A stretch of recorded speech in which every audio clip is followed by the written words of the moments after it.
అయ్యగారు అయ్యగారు బాబు కూర్చోండి బాబు.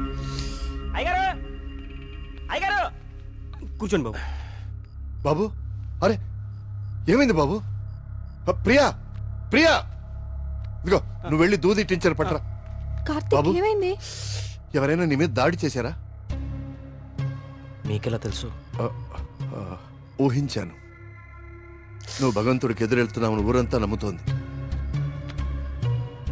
అది కిట్టని వాళ్ళెవరో నీ మీద దాడి చేసుంటారని ఊహించాను. నీకెందుకు బాబు ఇవన్నీ? తిరిగి హైదరాబాద్ వెళ్ళిపోవచ్చుగా. వెళ్తాను అంకుల్. మీ ఊర్లో ఉండేది ఇంకా 8 రోజులు మాత్రమే. మీరు నమ్ముతున్న దేవుడి మీద గెలిచి వెళ్తాను. గెలవడానికి ఆ భగవంతుడి సాయం కావాలని నేను నమ్ముతాను. నువ్వు ఆ భగవంతుడి మీదే గెలుస్తానంటున్నావు. నీ ఇష్టం. వెళ్ళొస్తాను అంకుల్.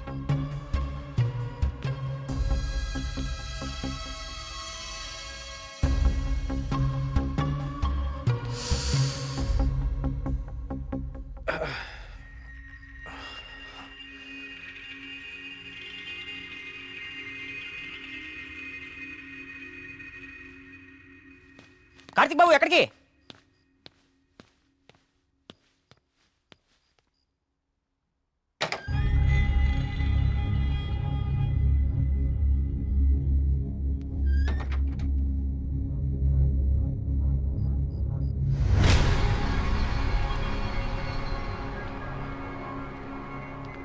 రండి రండి.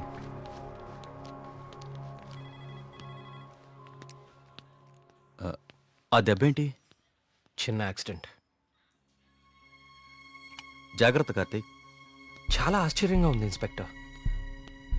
చనిపోయే వాళ్ళకి ఆత్మహత్య చేసుకునే అంత సమస్యలే లేవు. చాలా సంతోషంగా ఉండే ఫ్యామిలీస్ వాళ్ళవి. పైగా చదువు రాని వాళ్ళు కూడా గాంధార లిపిలో దేవుడు నన్ను పిలుస్తున్నాడు, నేను వెళ్ళాలి అని రాయటం ఏంటి? చనిపోయే ముందు నెమలి కనపడి మాయమైపోవటం ఏంటి? అసలు ఏమీ అర్థం కావట్లేదు.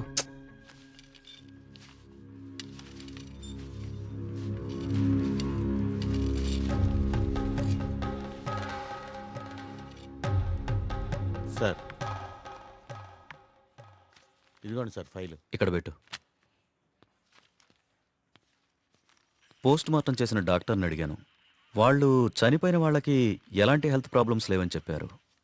అలానే బ్లడ్ టెస్ట్ రిపోర్ట్స్ కూడా నార్మల్గానే ఉన్నాయి.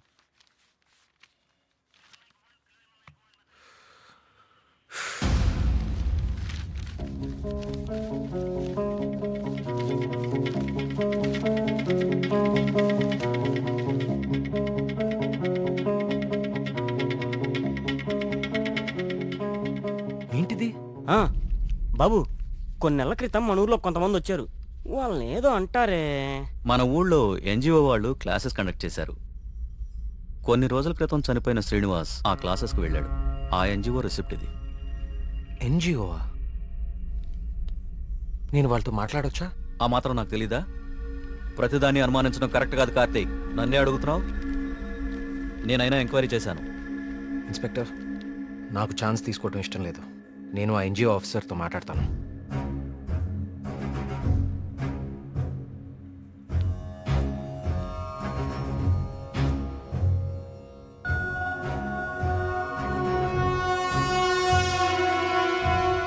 ఓకే, సారీ అండి. అలా మాయలేడి రూపంలో మారీచుడొచ్చి రాముణ్ణి లక్ష్మణుణ్ణి దూరంగా తీసుకెళ్లిపోయాడు.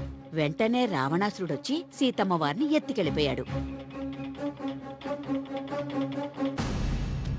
కార్తీక్, కార్తీక్, ఏమైపోయావు కార్తీక్? కాల్ చేస్తున్నాను నీకు, కలవట్లేదు.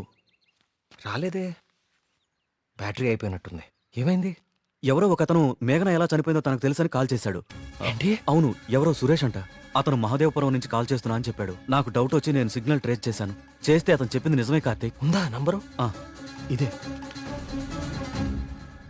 Thanks inspector. ఆ, మీరు ఇక్కడే ఉండండి, నేను ఆ ఊరికి వెళ్తాను. కానీ ఆ ఊరు దారి నాకు తెలుసు. ఇక్కడ నుంచి దాదాపు 250 కిలోమీటర్స్ ఆ ఊరు. Come on let's go. జాగ్రత్త కార్తీక్. అసలు ఈ సురేష్ అనేవాడెవడు? తనకి మేఘ్నా చావు గురించి ఎలా తెలుసు? నేను అదే ఆలోచిస్తున్నా కార్తిక్. ప్రియా, ఒకసారి నీ ఫోన్ ఇవ్వు. సురేష్.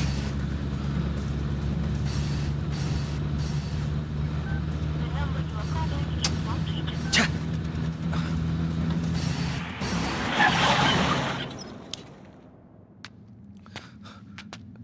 రా.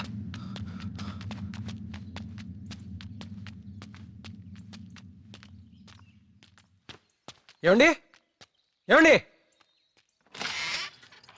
ఎవరు? ఈ ఊర్లో కొల్ల సురేష్ అనే మనిషి ఉన్నాడు. ఎక్కడున్నాడో చెప్తారా? ఇప్పుడే నాతో మాట్లాడి ఇలా వెళ్ళాడండి.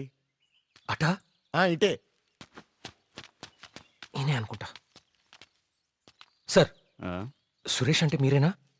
సురేశా? నేనే. ఏం లేదండి, మీరు ఇన్స్పెక్టర్ ఫోన్ చేసి మేఘ్నాని ఎవరు చంపారో తెలుసు అని చెప్పారంట. ఇన్స్పెక్టరా? ఆడెవడు? ఏమండి, మేము చాలా కష్టపడి సుబ్రహ్మణ్యపురం నుంచి వచ్చాం. మేఘ్నాని చంపింది ఎవరో మీకు తెలుసంట. నువ్వెవరు? ఆ మేఘన ఎవరు? అది ఎలా చెప్తే నాకేంటి? వద్దు కార్తిక్. వాళ్ళు ఎవరో నాకు తెలియదు సార్. హైదరాబాద్లో కూలి పని చేసుకుంటుంటా సార్. సెల్ ఫోన్ కూడా లేదు సార్. వదిలేండి సార్, క్షమించండి సార్. నేను ఇక్కడ ఉండగా మీ ఊర్లో మరో ప్రాణం పోనివ్వను. అవును, ఎవరో సురేష్ అంట. మహాదేవపురం నుంచి కాల్ చేస్తున్నా అని చెప్పాడు. సిగ్నల్ ట్రేస్ చేశాను. చేస్తే అతను చెప్పింది నిజమే కార్తీక్. ప్రియా, మనం అర్జెంటుగా సుబ్రహ్మణ్యపురానికి తిరిగి వెళ్ళాలి. ఎందుకు? సురేష్ అనేవాడు ఎస్ఐకి ఫోన్ చేయడం అబద్ధం.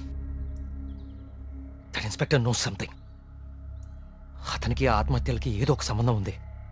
Let's go.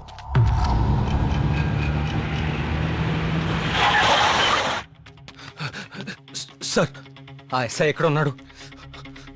అతనికి ఈ ఆత్మహత్యలకి ఏదో ఒక సంబంధం ఉంది సార్. నన్ను మహాదేవపురం పంపించేసి ఇక్కడ ఇంకో చావు ప్లాన్ చేశాడు. అతను ఆపాలి సార్, అతను ఆపాలి.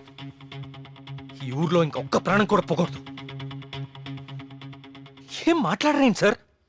ఎక్కడున్నాడు? బాబు, చచ్చిపోయాడు బాబు. నువ్వు మహాదేవపురం వెళ్ళిన కాసేపటికే ఈ విషయం జరిగిపోయింది.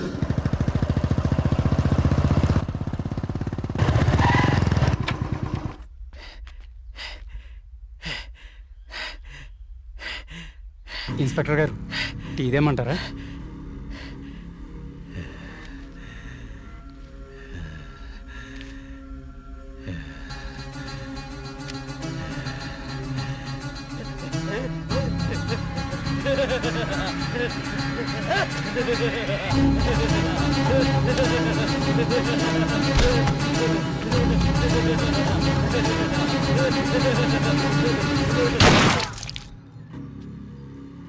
ఇంకొక ప్రాణం కూడా పోదని మాటిచ్చావు.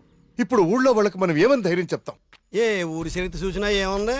నా ఎండు చేపల కంపు, చిన్న చేపలు చచ్చి పెద్ద చేపలు బతికిన ఇదని చెప్పండి. అంతకంటే ఏం చెప్తారు? మీ వంశ చరిత్రలో ఈరగాథలు చెప్పుకోవడానికి ఈ ఊరు ఉండాలి, ఆ గుడి ఉండాలి, చిత్తం బాబు అనడానికి ఈ మడుసులు ఉండాలి.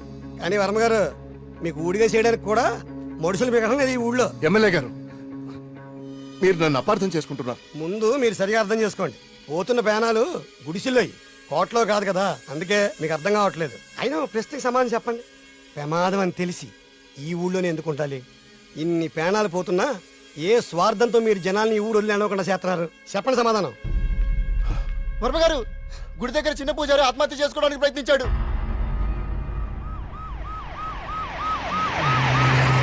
దేవుడికి ఇష్టం లేని అభిషేకం జరిగింది. ఊరంతా వలకాడ అయిపోతుంది. పదండి ఈ ఊరు వదిలి వెళ్ళిపోదాం.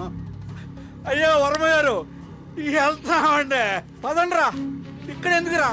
పూజారికి న్యాయం జరగలేదు. పదండి, పదండ్రా. ఇదంతా ఎవరు చేస్తున్నారో నాకు తెలుసు. ఏమంటున్నావు కార్తీక్? అవును సార్, తెలిసిపోయింది. ఏంటి? నేను 10 రోజులు గడువు అడిగాను. ఇంకా ఒక్క రోజు మిగిలింది. 24 గంటల్లో ఈ ఆత్మహత్యలో వెనుకున్న వాళ్ళని రెడ్ హ్యాండెడ్గా మీ ముందు నిలబడతాను.